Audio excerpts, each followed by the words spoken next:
Hola a todos, bienvenidos a la penúltima tutoría, que es la novena, creo, o la 10ª, del curso 2018-2019. La última será el 10 de enero y la última del año corriente 2018. Bien. Vale, pues me han dicho en casa que se oye bien, espero que la grabación pues tenga también calidad, se está grabando. Paso aquí la hoja de firmas a los presentes. Los que se vayan incorporando en casa, si en algún momento perciben que el sonido no tiene calidad, pues que me avisen y trate de ajustar el micrófono. Hoy vamos a ir un poco ligeros, porque ya en la corte ya casi es Navidad y hay una huelga de maquinistas de metro, entonces eso implica que empezamos un poco más tarde. Pero bueno, como los relojes no están ajustados a la hora oficial, pues ya vamos hasta que nos echen, como todos los días, porque como cierran siempre nos echan. Ya tenemos la prueba de evaluación continua, la segunda prueba de evaluación continua. Esto es como lo vemos cuando pulsamos en activos, ¿no? En activos tenemos lista de próximos cuestionarios, esto con los profesores. Vosotros tenéis la lista, los cuestionarios para responder desde las 0 horas de hoy, 20 de diciembre, ya lo tenéis. La fecha de entrega es el 9 de enero a las 23:55, hora peninsular española.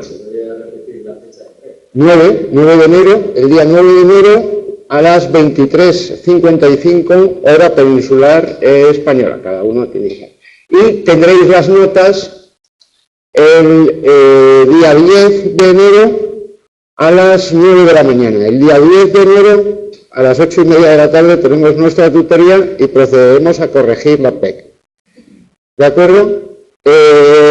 Hemos tratado de ajustarlo porque tiene que ser 14 días antes del examen y el examen es 14 días después del 9, eso es el 23, pues 14 días detrás, sí, el 23, los exámenes empiezan el 21 y creo que es el miércoles.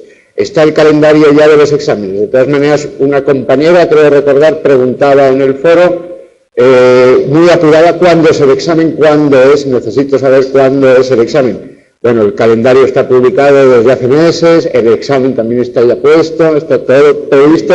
Ese día, a esa hora, será el examen. Mientras tanto, pues hay que seguir adelante. La prueba de evaluación continua, he hecho unos tweets con algunas preguntas de la segunda prueba de evaluación continua del año pasado. La segunda prueba de evaluación continua es como la primera, tiene solo pequeñas diferencias. Es como la primera, hay 5 intentos, ¿de acuerdo? No vuelvo a repetir lo que esto significa. Pero, por ejemplo, tiene 2 secciones solo, no tiene 3 secciones. Tiene 19 preguntas. Tiene una sección con preguntas de este tipo. 4 opciones. Estas preguntas son las preguntas que luego van a aparecer en el examen. 25 preguntas más 3 de reserva, por si hay algún error al hacer las preguntas. El fonema fricativo interdental sordo se representa como /F /, interdental fricativo sordo, /, velar fricativo sordo, alveolar fricativo sordo. Bueno, todos son fricativos sordos, pero solo hay uno que es interdental, ¿no? Que es el B, el interdental. Señale la palabra en cuya representación fonológica aparece un fonema oclusivo lingüovelar sonoro. Aquí tenemos la palabra, no la representación fonológica, eso nos lo tenemos que imaginar. No tenemos que hacer transcripción, pero tenemos que ser capaces de imaginárnoslo. Guedeja, jalapeño, soroche, camión. Bien, muy panhispánico, todos los ejemplos. Tenemos que buscar la oclusiva lingüovelar sonora, el fonema. Esa es la G, la de ga, ge, gi, go, gu. Esa está en guedeja, no está en jalapeño, no está en soroche, no está en camión. En camión está la sorda, velar. Aquí hay una fricada, pero aquí hay una velar, pero es fricativa, no es la oclusiva. Bien, parece que los ejemplos están como escogidos para tener que darles un poco la vuelta. Bien, es lo que se pretende, nivel superior, ¿no? ¿Cuál de estas palabras consta de 5 sílabas? Pues hay que saber silabear, hay que saber contar, entonces circunstancialmente debe tener más de 5. Transiberia, no, 5. ¿De acuerdo? Informalidades tiene más y retroalimentación tiene más. Hay que saber lo que son los hiatos, hay que saber lo que son los diptongos para poder hacer eso. Señale, en casa me oís bien, no entiendo, no decís nada, ¿verdad? La semana pasada tampoco decían nada y era porque nadie cantaba, era la tormenta perfecta al otro lado de la señal, del canal. Señale la opción incorrectamente acentuada. Aquí estamos hablando de acento gráfico. Estamos en el tema 4, en la segunda prueba de oración continua, tema 3, fonética, fonología, tema 4, puntuación y acentuación, y tema 5, pronunciación. Acentuación, jesuítico. Lleva un acento aquí, no se ve muy bien, porque es esdrújula. Viudo, a efectos de acentuación, esto se considera siempre un diptongo. No hay posibilidad de hiato y es llana y acaba en vocal. Jesuita, es llana, acaba en vocal y le han puesto un acento. Aquí hay un error, ¿no? Y guión es monosílabo. Se considera monosílabo a efectos ortográficos y no se le pone acento. Lo vamos a ver. La nueva ortografía 2010 establece que las siglas pueden escribirse con o sin puntos, verdadero o falso. Estas son las preguntas que hay en la segunda sección, en el segundo apartado. Es importante que hagáis antes de entregar los dos apartados, porque ya ha ocurrido que hay gente que se queda con una de las secciones, no ve la otra. Verdadero o falso, falso. Las siglas se escriben sin puntos. Antes se recomendaba que si las siglas aparecían en un texto escrito todo en mayúsculas, se escribiesen puntos para distinguir las siglas. Ahora ya no. Verdadero o falso, desde 2010, la nueva ortografía, la Asociación de Academias de la Lengua Española recomienda no usar nunca la tilde diacrítica. No, la tilde diacrítica se sigue usando, pero hay algunos casos que ya no se consideran monosílabos, hay otros casos en los que se recomienda que no se use la tilde ya nunca, pero no en general, ¿de acuerdo? Fijaos que se le puede dar la vuelta a la pregunta y decir, la Sale sí lo recomienda, el problema aquí es este nunca, es lo que lo convierte en falso. O sea que, aunque las de verdadero o falso son más fáciles, son las propias de la PEC, esas en el examen no hay. Pero bueno, también hay que pensarlas un poco y tenéis que manejar la documentación.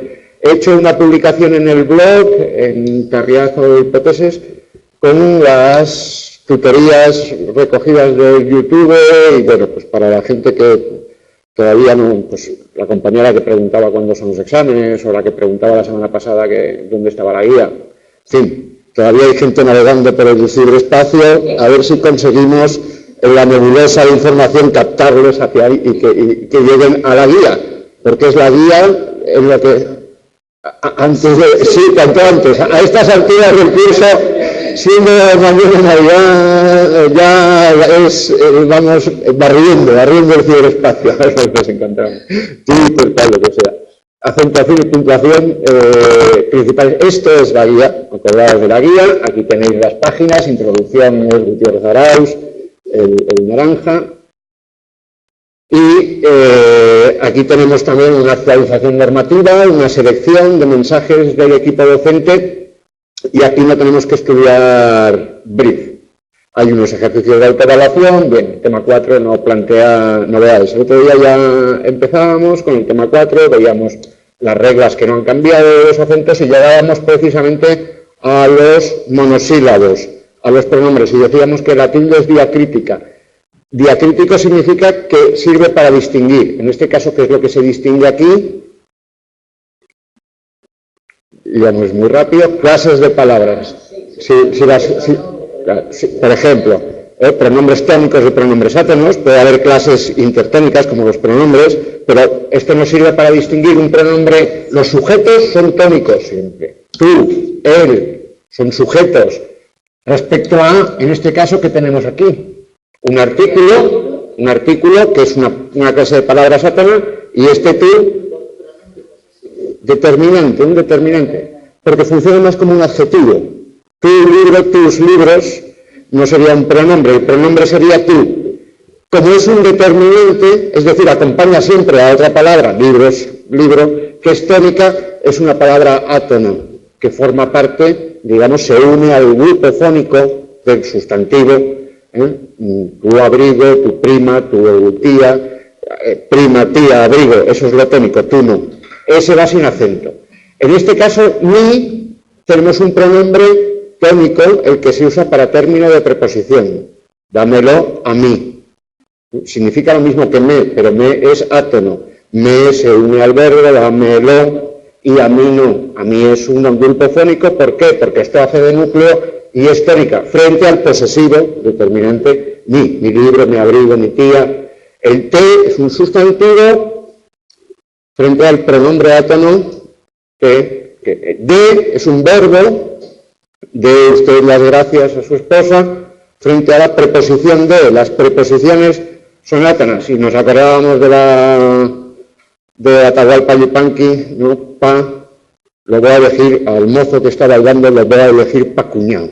Pa' cuñado, la preposición para, que tiene 2 sílabas, pero que esa segunda sílaba es tan débil que en lengua descuidada suele desaparecer. Más, que es un adverbio de cantidad indeterminada, una cantidad. Y más, preposición, o en este caso conjunción, perdón, conjunción, como pero. Las conjunciones son átonas, ¿no? En el antiguo Padre Nuestro panhispánico, el más líbranos del mal, que se convirtió en y líbranos del mal en algunos países, en Perú sigue siendo más líbranos del mal, también depende de si vas a misa, a San Isidro o a Ate, en fin, en Lima el Padre Nuestro va cambiando de municipalidad a municipalidad. Del verbo saber, en todas sus acepciones, sea sal, sea latín, o se pronombre, átono, sí, adverbio de afirmación y también pronombre de término de preposición. Se lo hizo a sí mismo. El a sí mismo, que estudiábamos que se podía escribir en 3 palabras y entonces había un pronombre tónico, este se escribe con acento, y también el sí de si quiero, el adverbio, frente a la conjunción que introduce las subordinadas condicionales, ¿no? En las que se expresa la condición para que ocurra algo, y aún. ¿Qué ocurre? Que hasta aquí tenemos monosílabos, estos ya no son monosílabos, porque aún, cuando es tónica, el acento recae sobre la vocal más cerrada, y por lo tanto es bisílaba. Aún, en este caso es adverbio, significa lo mismo que todavía. Aún puede ser también conjunción y significar lo mismo que incluso. Aún a sabiendas de que llegaba tarde, aún habiéndolo previsto, no proveyó.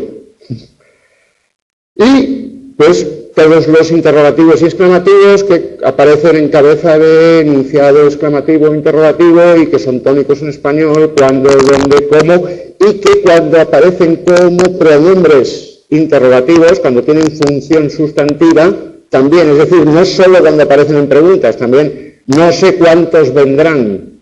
Ese cuántos es tónico y también va con acento. Algo que no se sabe es algo que como que se pregunta, digamos. La entonación ahí es importante. Y cuando son conjunciones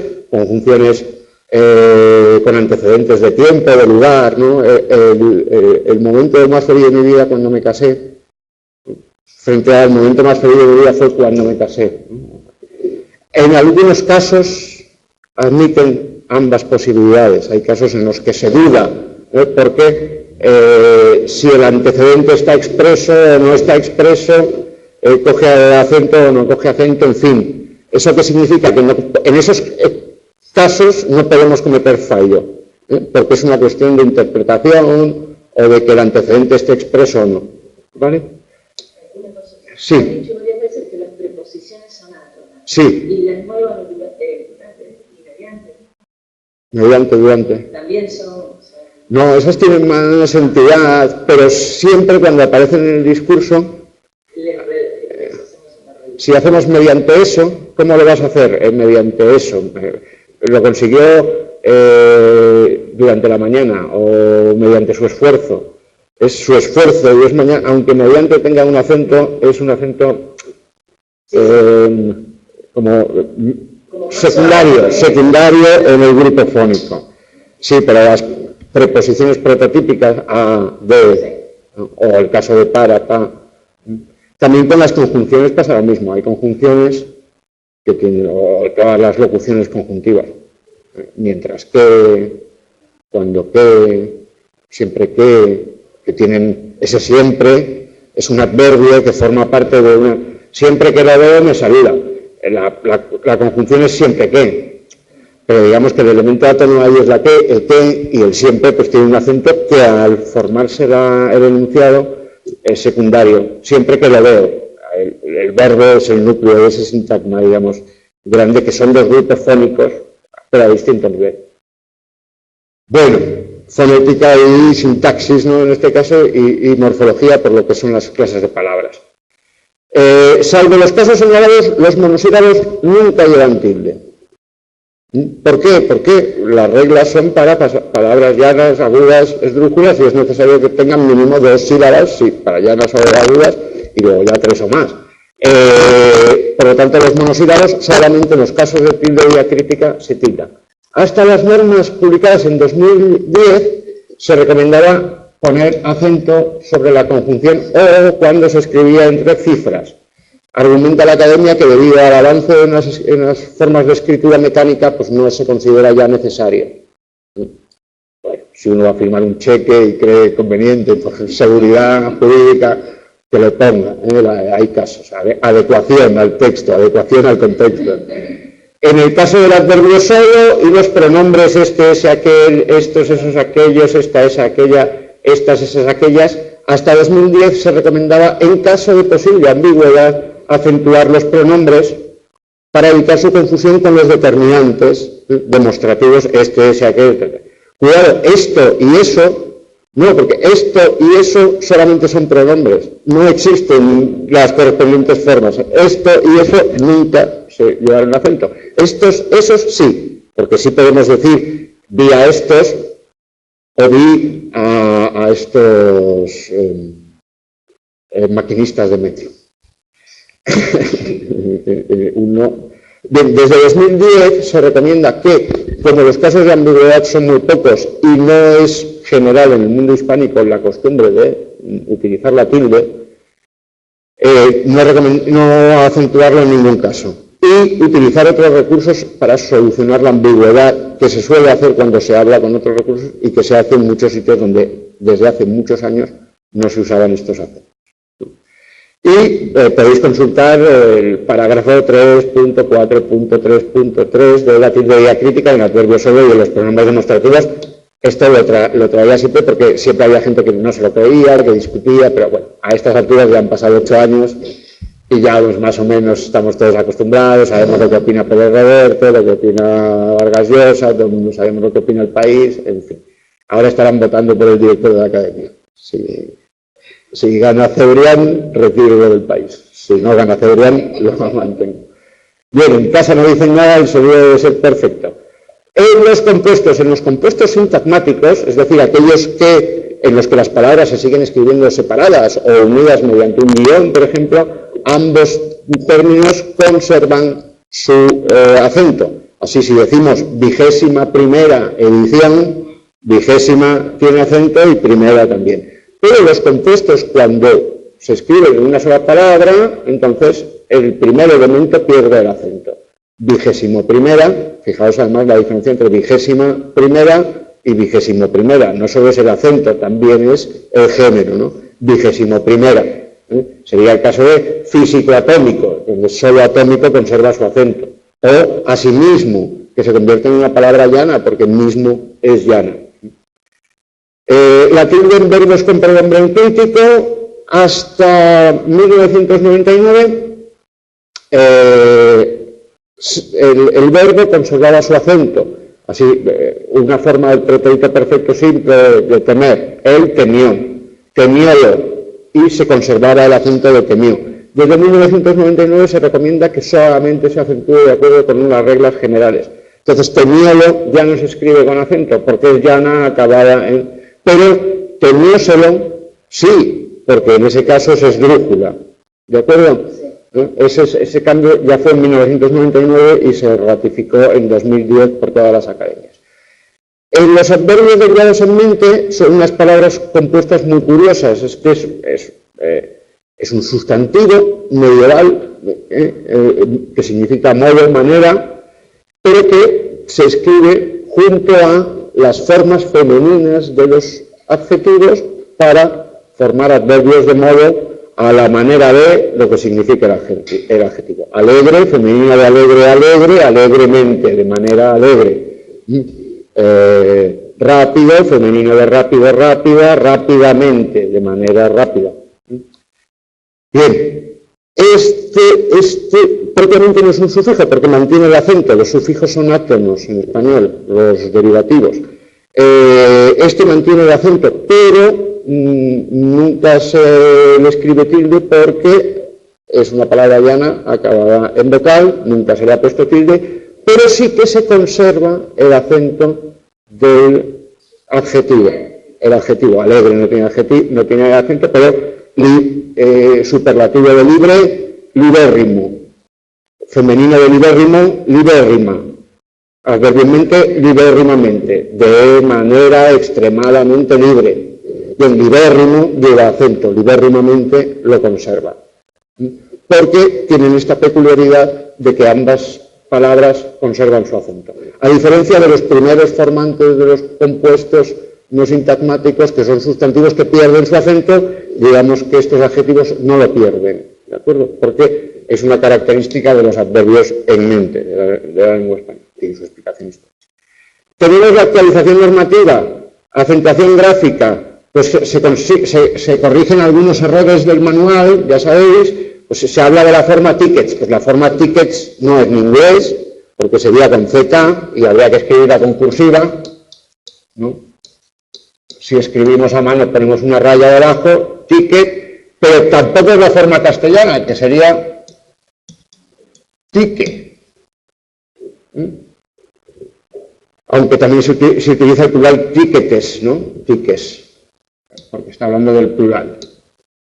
Tiques, que es llana y acaba en vocal y por lo tanto no se acentúa. Entonces lo que hay en el manual es un híbrido, porque la palabra llegó al diccionario de la Academia en 2001 y entonces el libro se redactó en ese momento en el que había híbridos. Los demostrativos y solo, pues aquí tenéis lo que se dice en la introducción. Claro, las normas de 2010, pues en la introducción aparecen las normas anteriores. Bueno, hay que tener en cuenta pues la nueva ortografía y aquí tenéis las páginas donde podéis documentar el cambio, que son estas, la tilde 3433, la tilde diacrítica en el adverbio solo y en los pronombres demostrativos. Y por ahí en algún lado, pues, en caso de duda, pues se recomienda no utilizarlo nunca. Pero hay quien lo sigue utilizando y tampoco pasa nada, porque las normas ortográficas, pues, siendo las más inflexibles de toda la normativa, digamos, tienen cierta flexibilidad. Las palabras con dictando, bien, no hay novedades, vocal abierta, vocal cerrada, eso sigue igual. Cuando hay dos vocales cerradas, siempre diptongo a efectos ortográficos y atención a las palabras que antes tenían dos pronunciaciones, en dos sílabas o en una sílaba, y que ahora se consideran monosílabos a efectos ortográficos. Guión, ión, truán, crié, crió, el pasado de crear, el pasado de fiar, yo fié, él fió, fiáis, fiéis, de fiar, de freír, el pasado frió, él frió. No es yo freí, porque en freí el acento cae sobre la vocal cerrada, por lo tanto freí tiene dos sílabas. Pero frió, él frió, tiene una única sílaba. Aunque antes se acentuaba porque los pasados perfectos simples, que no se acentúa pero porque tiene dos, pero frió no. Hay que distinguirlo del sustantivo frío, que tiene dos sílabas. Es llano y acaba en vocal, pero se acentúa. ¿Por qué? Porque la vocal tónica es la más cerrada de las dos, y es un caso de hiato. Y es el presente del verbo freír. Yo frío patatas. o todo, papas. Enfrió sí, porque hay dos sílabas. El enfrió es una compañera, a vosotros no se os oye absolutamente nada, una compañera pregunta por el verbo enfriar, ¿no? El pasado perfecto simple, tercera persona, singular, él enfrió. Pero aquí no tenemos un monosílabo, tenemos una palabra de dos sílabas, que en este caso es aguda y acaba en vocal. Aguda acabada en vocal, enfrió. Tenemos dos sílabas. La segunda sílaba coincide con la tercera persona del singular del pretérito perfecto simple del verbo freír. Aunque es del verbo enfriar, no del verbo enfreír. Pero podríamos ver el verbo sofreír. El frío no lleva acento, pero el sofrió sí lleva acento. Y ahí estaríamos en la familia de freír. Pero vamos, porque no hay un verbo friar, hay un verbo enfriar. Bien, estamos muy navideños y aquí tenéis una lista de verbos pasados: fiar, fié, fió. Fiar significa bogar en contra del sentido de la bogar, y fiar. Es que para los que no sois de costa. Crié, crió, de criar. Fue, esto llevó acento hasta 1900. Fió, de fluir, fluís, frió, de freír. Fruir, disfrutar, arcaico, fruir, o poético. Guiar, guié, guió, el guió. Huir, y luego sustantivos, ió no es un sustantivo. Lié, lió, no líe. No olvide usted la madeja. Tercera persona del presente de subjuntivo. Sí, pero yo lié la madeja, pretérito perfecto simple. Veis que el acento sirve para distinguir, en este caso, significados de tipo gramatical, el tiempo, la persona, no solo significados de tipo semántico, no solo clases de palabras. El guío pasa lo mismo, guío o guió. Claro, yo guío la embarcación y él guió, exactamente, sí. Rió del verbo reír, él rió a mandíbula latente frente al sustantivo río, que tiene dos sílabas, o la primera persona del presente indicativo del verbo reír. Yo río, que suena igual que el sustantivo. Ahí el acento no sirve para distinguir. Sí sirve para distinguir clase de palabras, significado, digamos, pero son iguales. Es el contexto lo que nos dice si es un verbo o es un...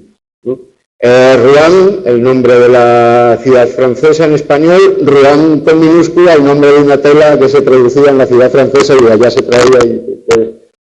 Sion, el nombre de un monte en Israel y ¿cómo se llama? En Jaffa, al norte, el monte Sion, que es donde desembarcaban los cruzados, subían y desde ahí ya se veía el valle de Jericó. Sion.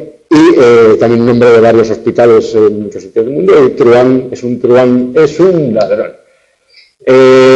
También otras formas de verbos: fiáis, fiéis, aquí son tripongos. Criéis, fiáis, fiéis, friáis, guiáis, guiéis, guiáis, guiéis, piáis, de pillar, piéis y riáis, no riáis. Bien, todas estas son monosílabos, no llevan, en este caso, la vocal tónica es la más abierta, medio abierta de las tres, y las que quedan a los lados son cerradas y entonces forman una única sílaba. Son monosílabos, no se puede decir que sean agudos y que acaben en ese, son monosílabos. A dónde, cómo, cuándo, qué, quién, todos los verbos haber, tener y otros similares, ¿no? Buscar, dónde, dormir. Estos son los casos en los que se puede pronunciar de las dos maneras y se puede escribir de las dos maneras. Buscar, dónde, dormir, ¿no? Sin cambio de significado. Por lo que la tilde en estas palabras es opcional. Intenta reflejar la pronunciación, si es más enfática. Buscando dónde ir, me encontré a Juan. O sea, ahí a lo mejor ese dónde ir es átono, ¿no? ¿Qué estás haciendo? Estoy buscando dónde dormir. ¿Qué estás haciendo? Estoy buscando dónde dormir, y ahí es más tónico. En realidad significa lo mismo, ¿no? Pero están en distintas posiciones tónicas. Veis cómo se configura el enunciado, ¿no? Los relativos son estructuras con según, independientemente, según, a dónde, según cómo. según como lo vea, me quedaré a merendar con él o no. O según donde me lo encuentre, lo saludo o no. Dependiendo de con quién esté, ¿no? Depende quién lo vea, le parecerá bien o le parecerá mal. Son los mismos casos, ¿no? Independientemente de qué coma o independientemente de qué coma. Ahí sí que hay cambio de significado. Independientemente de aquello que coma, esto es un pronombre, o independientemente de que coma o de que no coma. Hay casos en los que sí que es importante la acentuación. Cómo y cómo. En ese momento notó cómo se cerraba la puerta tras él.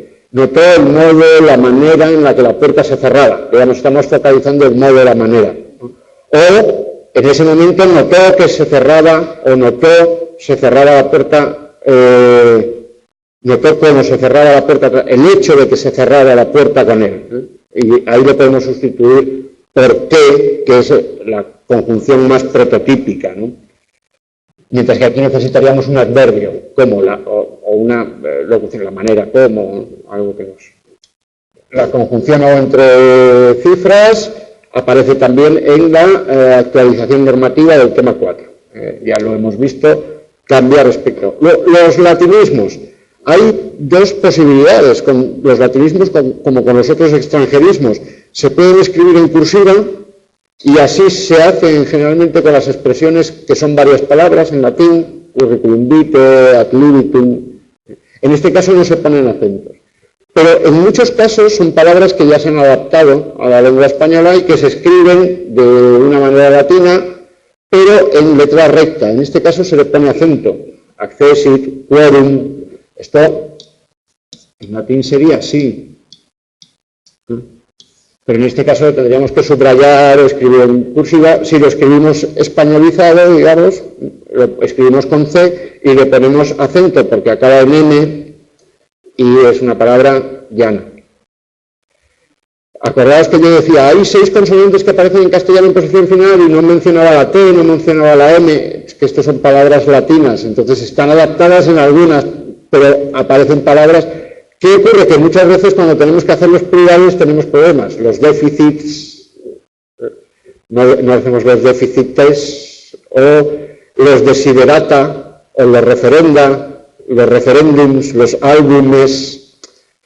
Veis que la presencia de esas consonantes al final hace que las reglas que están diseñadas para las 6 que aparecen siempre toda la vida, pues provoquen problemas. Bien, respecto a la acentuación, ningún problema. Placet acaba en T, T es una consonante distinta a M y a S, es una palabra llana, por lo tanto lo tenemos que escribir con acento en la A. Latinismos y otros extranjerismos. Nos pasa lo mismo con otros extranjerismos. ¿El currículum nunca lleva acento? Si escribimos currículum a la española, le ponemos acento. Pero no tiene que ver con su significado. Que yo no me acuerdo, pero había leído que con acento era, por ejemplo, creo que era así, currículum vitae, cuando uno hablaba del currículum como programa escolar iba sin acento. Por ejemplo, si es que para hablar como, para llamar al programa escolar currículum no se usa currículum vitae. Porque currículum vitae es propiamente para la hoja de vida profesional.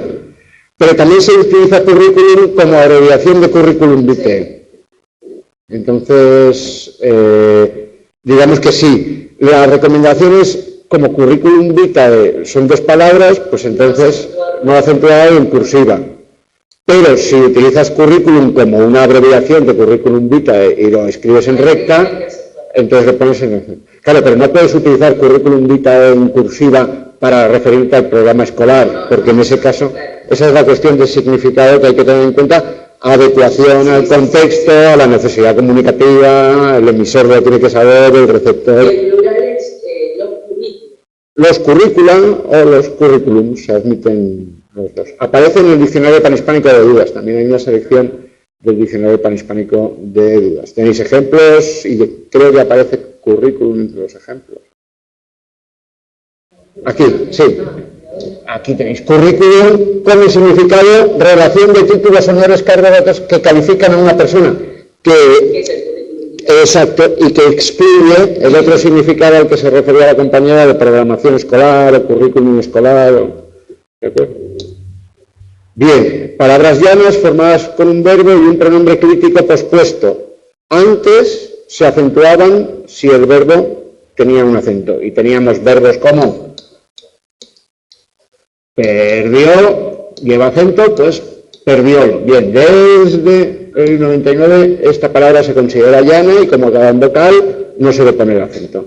Ha cambiado, por lo tanto, la norma respecto al 99. O sea, respecto a antes del 99, respecto al 56. En el DPD esto ya está explicado y en la ortografía de 2010 sigue vigente, ¿no? Palabras cuando dos vocales iguales se encuentran en español siempre forman un hiato. Para que haya diptongo una tiene que ser abierta y cerrada, con lo cual no pueden ser iguales. Entonces las iguales siempre forman hiato. Palabras del tipo chiita, chiismo tienen 3 sílabas. Se acentúa por posición. Entonces chiismo, chiita no se acentúan, ¿por qué? Llanas y acaban en vocal. Pero sin embargo chií sí se acentúa. ¿Por qué? Como tenemos un hiato tenemos 2 sílabas, chií. Y la tónica es la segunda sílaba. Este acento no marca un hiato. Este acento lo que marca es que la palabra es aguda y acaba en vocal.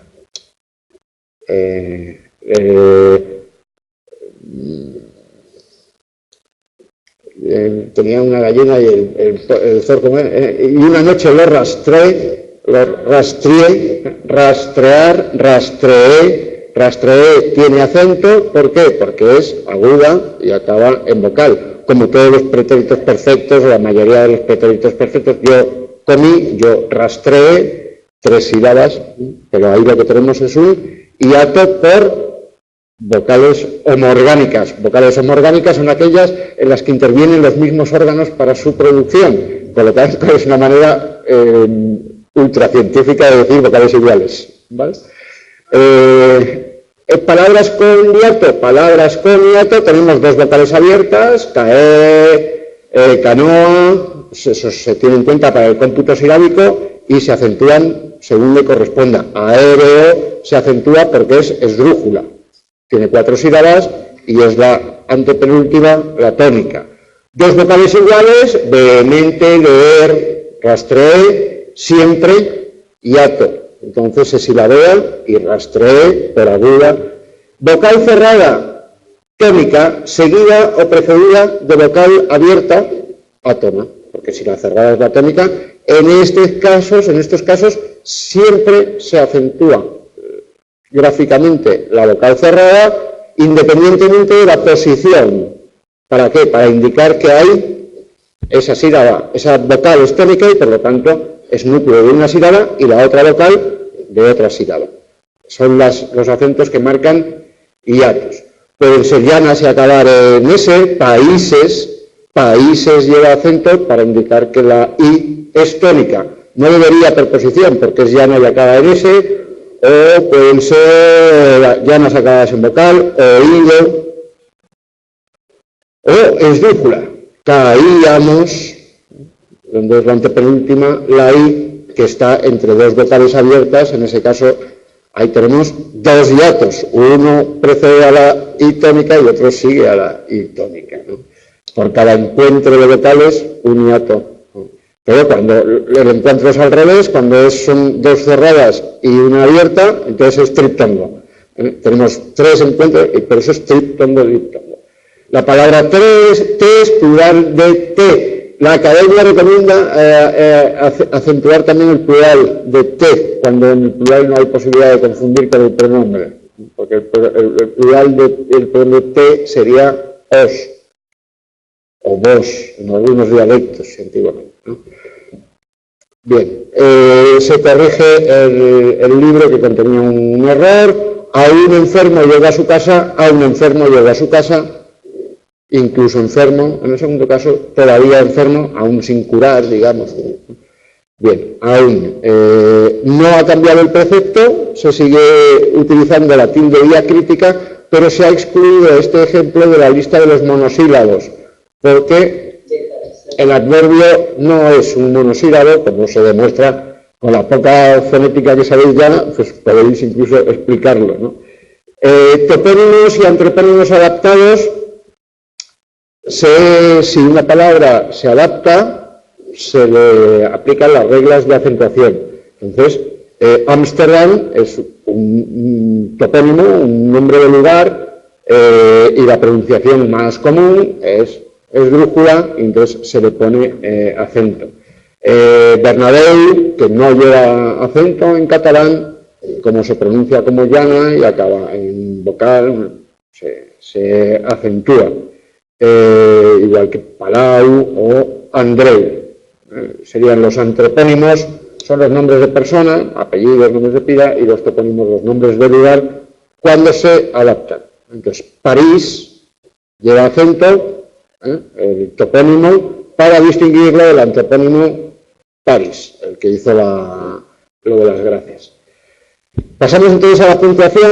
Las reglas en la puntuación, digamos que han sucedido en 2010, no es que hayan cambiado mucho, es que se ha hecho una revisión muy completa de todos los signos de puntuación y los tipográficos que antes no entraban en la ortografía. La ortografía del 99 son 180 páginas, la ortografía del 2010 pues son muchas más páginas. Pesa, esto pesa. Y entonces se ha, digamos, explicado mucho más los usos de todos los puntos. De todos los signos de puntuación. El primero es el punto, punto y seguido, punto y aparte y punto final. Aquí final es un adjetivo, no es punto y final, es punto final, es el último punto, digamos, mientras que ahí sí que es punto y seguido o punto y aparte, que, bueno, pues es importante para el uso de las comillas. El punto además se utiliza en las abreviaturas, no en las siglas. En el manual se dice, en general las siglas no llevan punto, no. Desde 2010 las siglas no escriben, a diferencia de las abreviaturas. Los símbolos tampoco llevan punto. Este es el símbolo de la hora, no lleva punto. La diferencia entre las abreviaturas y los símbolos y las siglas es que las abreviaturas y las siglas son idiomáticas. Nosotros decimos OTAN y en inglés se dice NATO. Eso es una sigla. O nosotros decimos señor SR y en inglés se dice MR y en francés M. Eso es una abreviatura. Mientras que los símbolos son internacionales. Eso es la hora, esto, o el metro, o el segundo, ¿de acuerdo? Ese punto puede ser la abreviatura de siglo en un diccionario.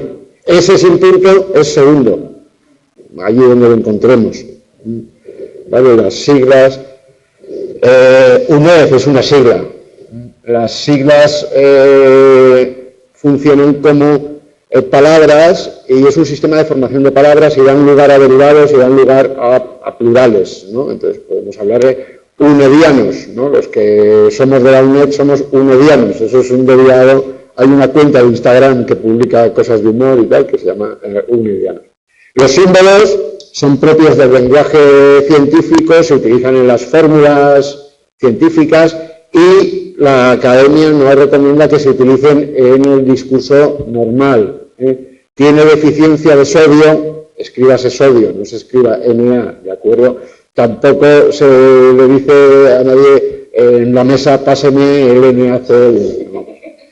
Depende a quién se lo digas, como se lo digas, ya tenéis una broma para los cuñados de Nochebuena.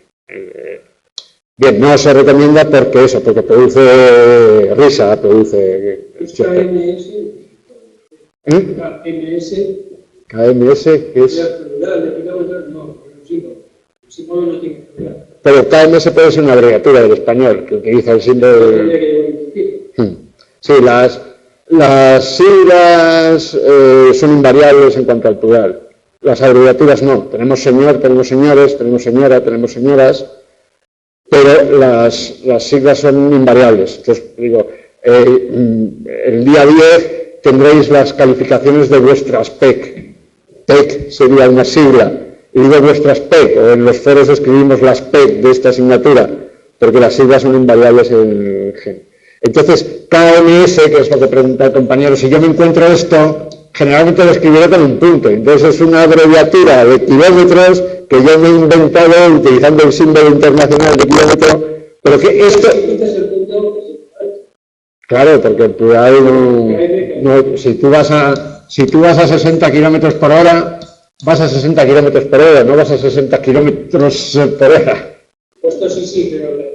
Este es el símbolo, por eso el símbolo no lo vemos en el discurso, pero cuando escribimos el símbolo con una fórmula, formando parte de la estructura kilómetro por hora y un número, ahí vemos claramente que esa S no nos chirría. Y ya si le pones punto y tal, dices que esta fórmula está mal escrita. O sea, sí. ¿No? Bien. El punto y coma. El punto y coma se utiliza muy poco y tiene una función sintáctica importante. Sirve para establecer jerarquías con la coma. Es decir, si por ejemplo una oración empieza con conjunciones del tipo sin embargo, si bien, no obstante, en cambio, sería una subordinada de una principal a la que estamos oponiendo algo, mostrando alguna reticencia. Como estas locuciones conjuntivas suelen escribirse con coma después, entre otras cosas porque, aunque son conjunciones, son locuciones y son fónicas, y son un grupo fónico, entonces para marcar eso se pone ahí la coma. Lo que se escribe delante es punto y coma, para indicar la frontera entre la principal y la subordinada. Hay veces que esto se inserta en medio de una oración que no funciona como una conjunción, en ese caso, sino que simplemente es una locución. Me vienen a ver todos los días, sin embargo, los echo de menos, eso sería una subordinada, y me dijo la verdad, en cambio, por ejemplo, y ahí acabaría con punto y entonces iría precedida de coma. ¿No? Si estuviera inserta en medio del enunciado, iría precedida o seguida de coma. Un uso similar tienen los dos puntos, que también indican la dependencia jerárquica de algo respecto a lo anterior. Por ejemplo, puede ser una enumeración, no tiene por qué ser una subordinada. Extremadura tiene dos provincias, dos puntos, Cáceres y Badajoz. Hay una subordinación entre Cáceres y Badajoz y dos provincias, no se refieren a la misma realidad. El muchacho no engorda, sin embargo, come una barbaridad, bueno, sería el caso del punto y coma y la coma. La coma, para las enumeraciones, es lo más, el uso más prototípico de la coma. La peculiaridad en español es que los últimos dos miembros de la enumeración no se separan con coma y van unidos por la conjunción y, o si es una enumeración disyuntiva, ¿no? En otros idiomas, como en inglés, delante de and se pone coma. En español no, porque no se hace una... ¿Qué ocurre? Que hay veces en los que sí aparece una coma delante de i, por ejemplo, cuando lo que hay delante es un paréntesis. O cuando se quiere marcar que hay una jerarquía, que ese último miembro no pertenece a la enumeración anterior, sino que la enumeración anterior acaba antes, ¿no? Los tres cerditos cantaban, reían y saltaban, aquí se acaba la enumeración de acciones de los tres cerditos, y la cabaña permanecía en pie. Y simultáneamente ocurría otra cosa. ¿De acuerdo? Aquí habría una subordinación que se marca ahí, que expresa un contenido distinto.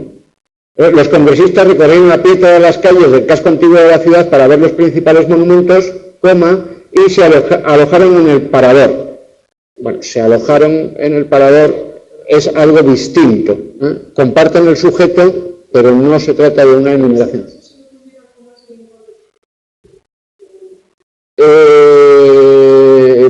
Son usos recomendados.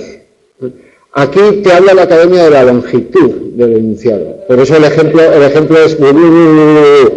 Esto no va a salir en el examen porque no cabe en el tipo 3 de certificado. Pero la academia dice que cuando el primer periodo es muy largo y además se va a decir, en ese caso se puede poner la coma.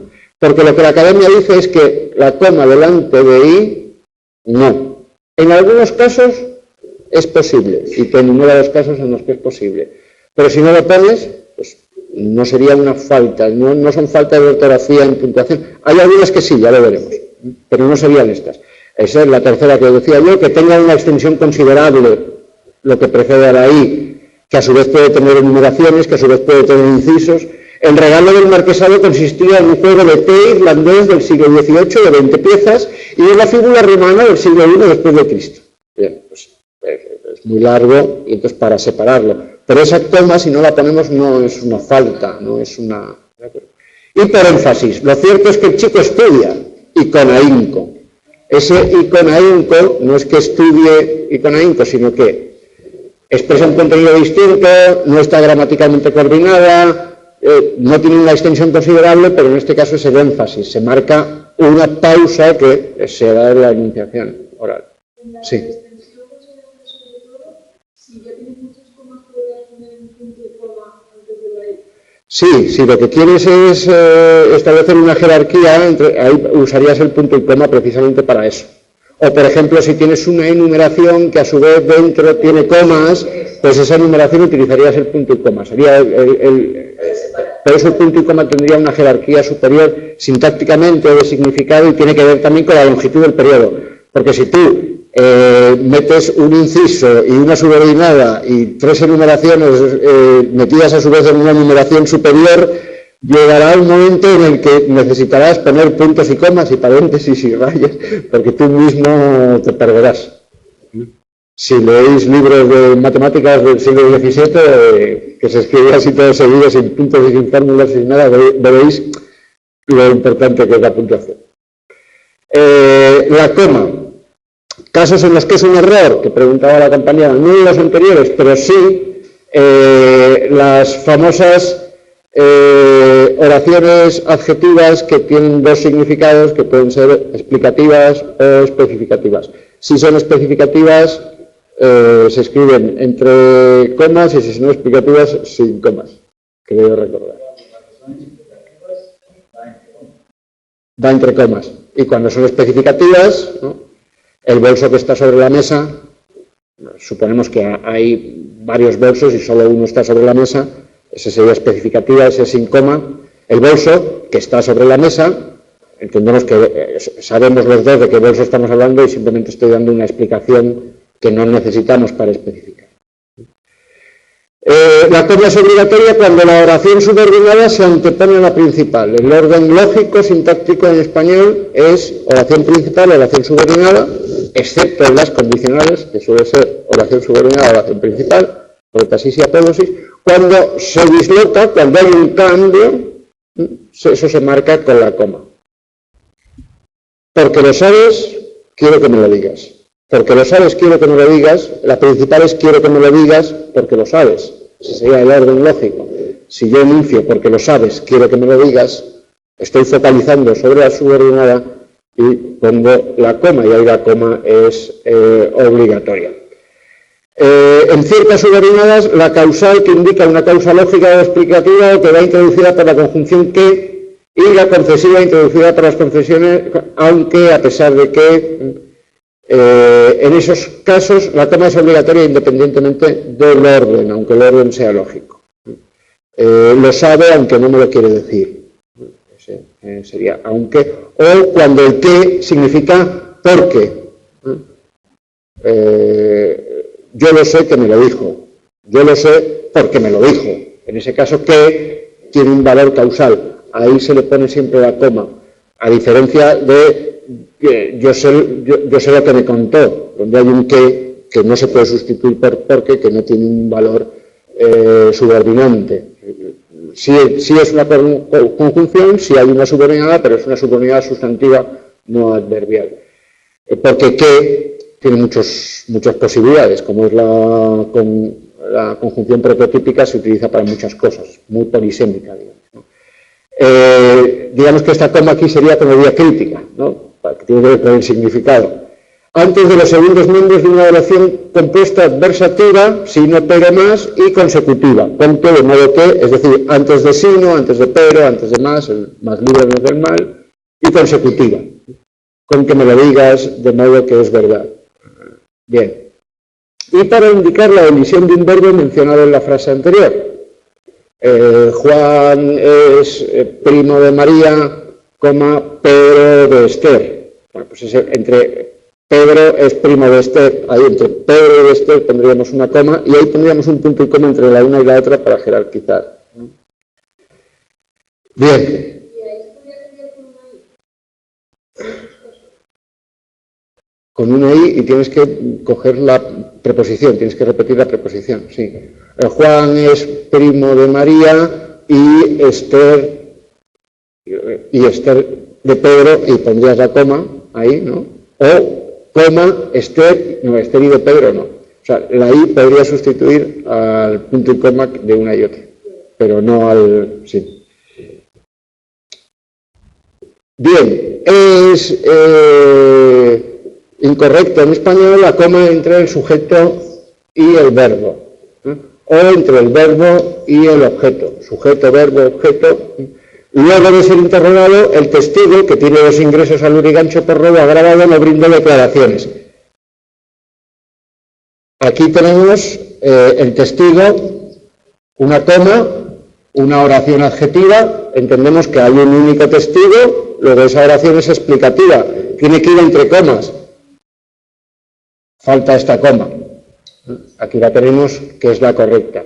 ¿Qué ocurre? Que entre el sujeto y el predicado hay una coma, no, hay dos, pero esas dos comas acompañan a la adjetiva, ¿vale? A la oración subordinada adjetiva para indicar que es explicativa. O sea que es incorrecto en español poner coma entre sujeto y predicado, a menos que haya un paréntesis que esté encerrado entre comas. Entonces el error es poner solo una de las dos comas, porque las estructuras parentéticas tienen dos miembros, paréntesis, apertura de cierre, corchete, apertura de cierre, raya de apertura de cierre, y en el caso de la coma, coma precedente y coma siguiente. El que todos los días te recibe en la puerta es tu cachorro. No, porque aquí tenemos un sujeto donde hay una oración, en este caso sustantiva, con que también, que es el núcleo del sujeto, pero no hay ningún paréntesis que justifique esa coma, ¿no? Los amigos, los profesores, los colegas, los alumnos, etcétera, acompañaron a la agasajada durante su premiado.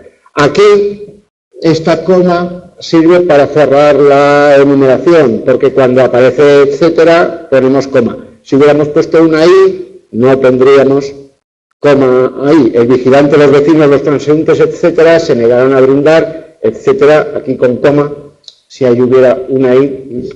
Los dos puntos. En español se utilizan en ciertas fórmulas jurídicas administrativas, en una instancia, expone, se escribe con mayúscula, dos puntos, solicita, ¿no? el firmante, tal. Puede seguir a una enumeración, si esta viene recogida después, Cáceres y Badajoz, dos puntos, las provincias de Extremadura. Y pueden equivaler a un nexo, y en este sentido pueden ser como el punto y coma, para indicar la relación de causa y consecuencia, exposición, resumen, generalización, especificación o explicación. Las provincias de Extremadura, dos puntos, Cáceres y Badajoz, sería una explicación, que sería como una enumeración. Después de un saludo como estimado amigo en una carta. ¿Con qué se escribe? ¿Con mayúscula? En español con dos puntos y después se escribe con mayúscula y a renglón seguido. Sí, serían como dos puntos y aparte. Tienen la misma relación con la mayúscula inicial y con el cambio de renglón que el punto y aparte. Esta es otra de las diferencias, por ejemplo, entre la costumbre escrituraria del español más común y la del inglés. Aquí el inglés escribe coma y suele escribir con minúscula después, aunque a renglón seguido, es una especie de coma y aparte.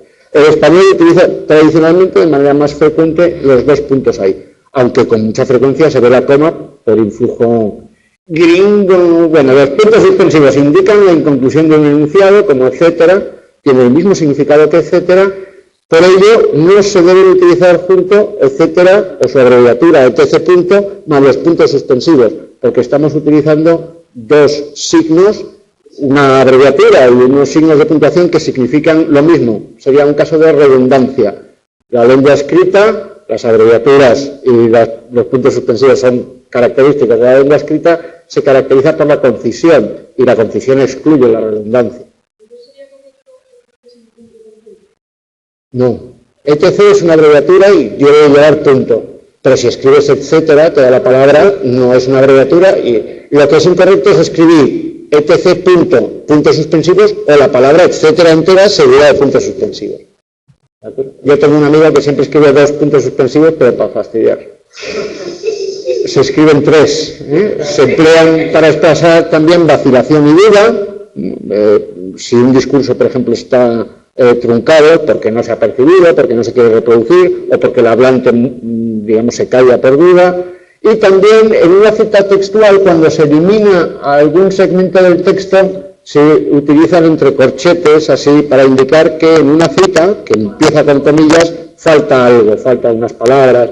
A veces también si se añade algo, también se añade entrecorchetes, ¿no? Pero cuando se utilizan los 3 puntos ahí, significan la elisión, la omisión más bien de algo.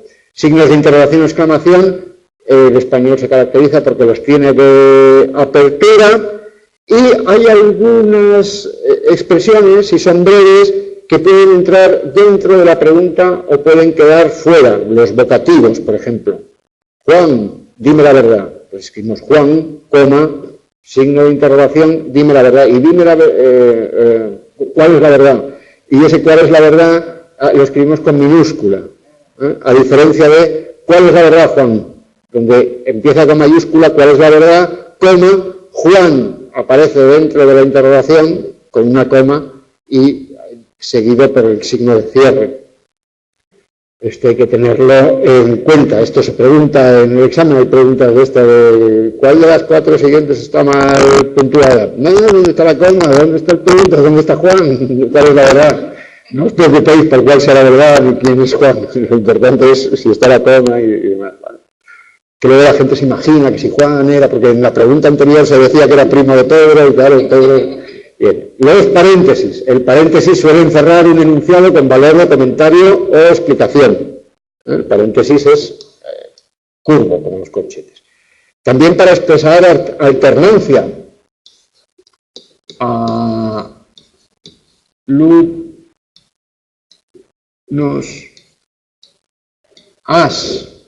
Es una de las maneras de escribir los dos géneros, utilizar los paréntesis. A eso se refiere con alternancia.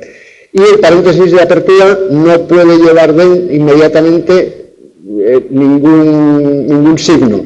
Tiene que ir precedido por un espacio. A diferencia del de cierre, si hay una coma, un punto y coma, se pega al paréntesis de cierre. Lo mismo ocurre con los corchetes, hay que tener en cuenta los puntos suspensivos, y con la raya. Es importante no confundir la raya, que es larga, con el guión. Ahí no está la compañera de rayador. Vuelve a aparecer la raya, que es más larga que el guión. El guión se utiliza para unir, y si escribimos físico-químico con guión, físico aparece pegado al guión, químico aparece pegado al guión, no hay espacios, mientras que la raya se comporta como los paréntesis. La de apertura va precedida por un espacio y la de cierre va seguida inmediatamente por un signo de puntuación. Este es el uso de inciso, el uso parentético, y entonces se comporta como... También se usa la raya, por ejemplo, para las enumeraciones, y en este caso sí que se pega el carácter a la raya. A veces que se pone punto y entonces ya se separa el carácter.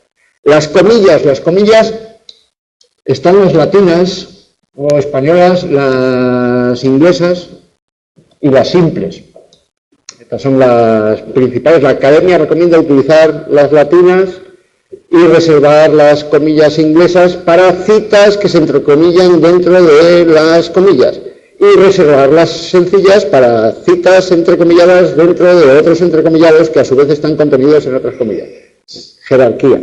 Luego hay usos específicos. Se utilizan, por ejemplo, las sencillas en lingüística para indicar los significados. Cuando hablamos de un significado en el foro, si utilizamos esas comillas, es porque estamos describiendo el significado de una palabra. Igual que se utilizan las barras inclinadas para transcripción fonológica, o los corchetes, que no lo hemos dicho aquí, pero se utilizan para la transcripción fonética, donde están los alófonos, los sonidos. Sí. En el diálogo nos ponen una narración, por ejemplo, dices, Sí. hola, dijo no sé quién. Sí. Y si luego pones punto, el siguiente empieza con una mayúscula, el siguiente diálogo, que Sí. continúa, pero si pones coma, el siguiente empieza con minúscula. No, ahí tendrías que poner punto. Ahí, ese es uno de los usos de la raya. Ese es uno de los usos de la raya. Podrías utilizar la raya para el inciso. Aún es muy pronto, dijo el jefe. Punto. Ese dijo el jefe puede aparecer entre comas, ese dijo el jefe puede aparecer entre rayas. Puedes utilizar las comillas. Pero si luego sigue hablando, por ejemplo, hola, dijo, buenos días. Por ejemplo, el buenos días. Hola, dijo Juan, buenos días, ¿qué tal estáis? Sí. Y ese luego es minúscula. Ese dijo Juan puede aparecer entre rayas. Puede aparecer una raya al principio y ese dijo Juan entre rayas. Ese dijo Juan puede aparecer entre comas también, si no hay raya al principio. Ese dijo Juan puede aparecer entre paréntesis también. Pero lo que sigue iría con minúsculas. Sí. Hola, coma, buenos días. Hola, dijo Juan, coma, buenos días. La coma, o sea, sí, claro, si es un enunciado, hola, buenos días, es un único enunciado que tiene dos partes que se separan. Igual que hola, Juan, el vocativo Juan se separa de hola con coma. Se podrían utilizar comillas, por ejemplo, en un diálogo en una novela, o si estás haciendo una cita literal en un periódico. El presidente de la Reserva Federal declaró comillas, hoy es un gran momento.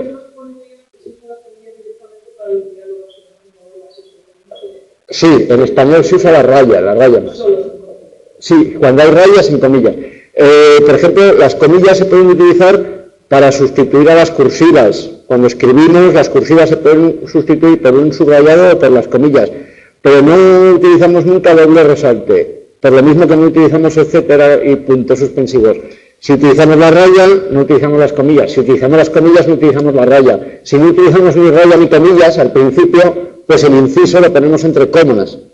Todo es correcto. Lo que no es correcto es llenar el texto de galones y pendones y tal. No. Si utilizas la cursiva, solo la cursiva. No cursiva con comillas además. Y además subrayada no. O una cosa o la otra, ¿vale? Las comillas simples para los significados. La diéresis o crema, pues para indicar en el grupo GUE que esa U se pronuncia. Cigüela, lingüístico.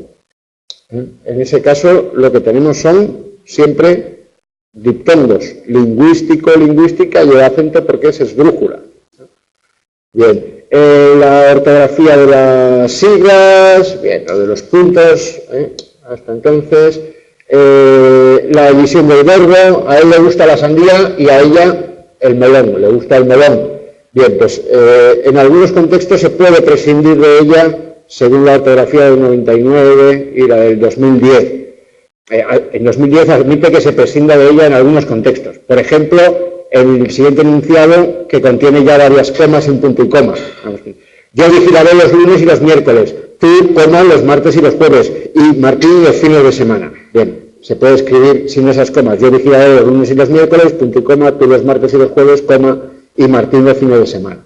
Bien, así queda bastante claro. Uso de las cursivas, tenéis descrito, pues se utilizan las cursivas en los títulos de novelas, en los nombres de cuadros, pero sin embargo se utilizan las comillas para los títulos de los artículos o de los capítulos de los libros o de los poemas que aparecen en los libros.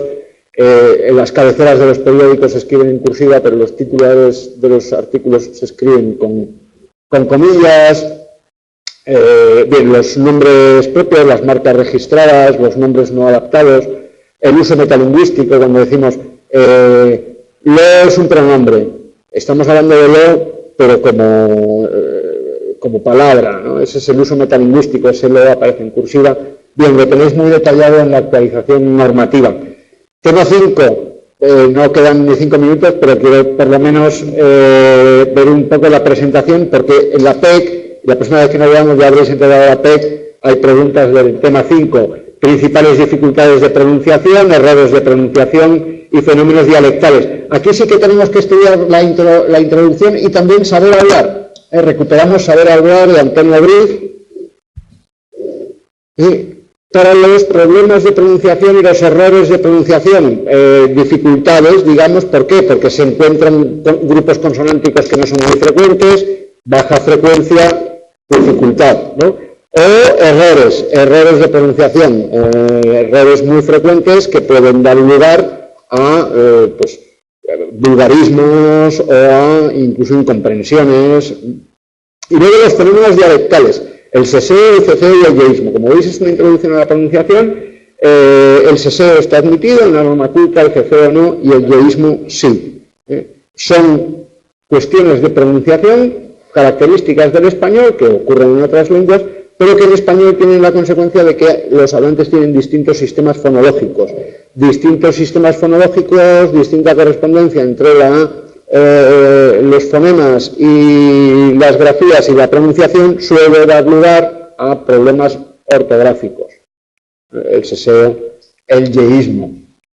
Orientaciones, pues bien, tenéis, hay que repasar un poco el tema 3, de hecho las páginas que tenemos que estudiar de introducción a la lengua española 60-65 están dentro de las que ya estudiamos para el tema 3 y bueno, tenéis una selección de entradas del diccionario panhispánico de Vidas. En realidad lo que hay que estudiar son los cuadros sombreados del tema 3, las dificultades o problemas de pronunciación.